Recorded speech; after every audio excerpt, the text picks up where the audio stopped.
وهديناه السبيل إما شاكرا وإما كفورا.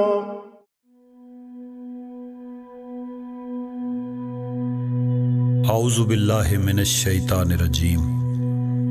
بسم اللہ الرحمن الرحیم.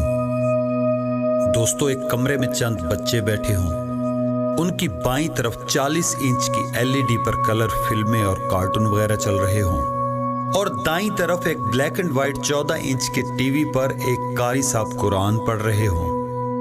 گو کہ قرآن مجید ہر چیز سے افضل ہے، اس کی تلاوت سننا ثواب ہے، لیکن آپ جتنا مرضی ان بچوں کو ڈرائیں، دھمکائیں، سمجھائیں، ڈانٹ لیں، لیکن ان کی گردن LED کی طرف ہی مڑی رہے گی. یہی حالت آج ہماری ہے. اسلام کے جو اصل کلرفل مناظر تھے کہ جن کے سامنے اس کائنات کی ہر رنگین ہیچ تھی، انہیں بڑی سمجھداری بلکہ چالاکی سے تبدیل کر کے ان کی جگہ black and white T V چلا کر ہمارے سامنے رکھ دیا گیا ہے. ہزاروں لاکھوں انبیاء اور اولیاء کرام اور جانثاران توحید کی زندگی پر نظر کریں. آخر ان کے پیش نظر ایسا کیا تھا کہ جس کے لیے انہوں نے دنیا کی ہر اٹریکشن اور آسائش کو ہیچ سمجھتے ہوئے جوتے کی نوک پر رکھا؟ دوستو، وہ دراصل حکومت الہیہ کے منظر تھے، جو ایک نہ ختم ہونے والا دور ہے اور اتنا خوبصورت، پروقار اور عالی شان دور ہے کہ جس کے سامنے اس دور کی رنگینیاں تو دور، خود اپنی زندگی بھی ہزاروں بار انسان بخوشی قربان کرنے پر تیار ہو جائے، کیونکہ وہ دور لاکھوں سال کی ابدی زندگی پر مبنی ہے، اور وہ مرنے کے بعد کسی اور جہان میں جنت کی صورت میں نہیں بلکہ اسی زمین پر ملنے والا ہے. وہ دور کیسا ہوگا، کب شروع ہوگا، یہ سب جاننے کے لیے ہمارے ساتھ جڑے رہیں، کیونکہ میں یہ سب کچھ انتہائی تفصیل کے ساتھ عرض کرنے والا ہوں، جس میں سے سب سے پہلے وہ تمام پیشین گوئیاں عرض کروں گا جو اس دور کے بارے میں فرمائی گئی تھی جس دور میں اس وقت ہم داخل ہو چکے ہیں، اور کسی لمحے بھی ابدی خوشیوں کے شادیانے بچ سکتے ہیں. تو چلتے ہیں اب ہم اپنی اصل بات کو آگے بڑھانے کی جانب کے جہاں پچھلی ویڈیو میں ہماری بات کا اختتام ہوا تھا. دوستو، ہم بات کر رہے تھے ہندو مذہب کی. ہندو مذہب اس دھرتی پر موجود قدیم مذاہب میں سے ایک ہے، اور یہ آرین کا مذہب ہے جو حضرت نوح علیہ السلام کے بیٹے حام علیہ السلام کی اولاد میں سے تھے، جو نینوا اور بابل سے چل کر ہندوستان کی زمین پر آباد ہوئے. اللہ کے قانون ہدایت کے مطابق ان میں بھی متعدد انبیاء کرام علیہم السلام تشریف لائے، کتابوں اور صحیفوں کا نزول ہوا، اور ان انبیاء کرام علیہم السلام نے لوگوں کی ہدایت کی، جیسا کہ قرآن مجید میں ہے کہ کل قوم ہاد، کہ ہر قوم کے اندر ایک ہادی بھیجا جاتا ہے. ان میں آنے والے انبیاء کو اوتار کہا جاتا ہے. ہاں، یہ الگ بات ہے کہ آج ان کی تبلیغات کو مسخ کر کے جو خدائے واحد کے لیے تھی، جیسا کہ تمام انبیاء علیہم السلام کرتے آئے تھے، آج انہی کے بت بنا کر ان کی پوجا کی جا رہی ہے. ان کے مشہور ترین اوتار میں کرشن جی مہاراج، رام چندر جی، راجا دیو جی، منو جی ہیں. ان کے پاس 4 کتابیں یجر وید، سام وید، رگ وید، اتھر وید ہیں. ان ویدوں میں شریعت کے متعلق بات چیت ہوئی ہے، رسمیں اور ان کے طریقہ کار پر بات ہوئی ہے، اور 18 پران ہیں. پران یعنی انہیں آپ قصص الانبیاء کہہ لیں. اس کے علاوہ عرفان کے حصول پر بھگوت گیتا ہے. مہا بھارت جنگ کے دوران مشہور جنگجو ارجن اور کرشن جی مہاراج کے درمیان جو مکالمہ ہوا اس کو بھگوت گیتا کہتے ہیں. اس کے علاوہ اپنیشد ہے جس میں نظمیں ہیں جن کی تعداد 108 ہے.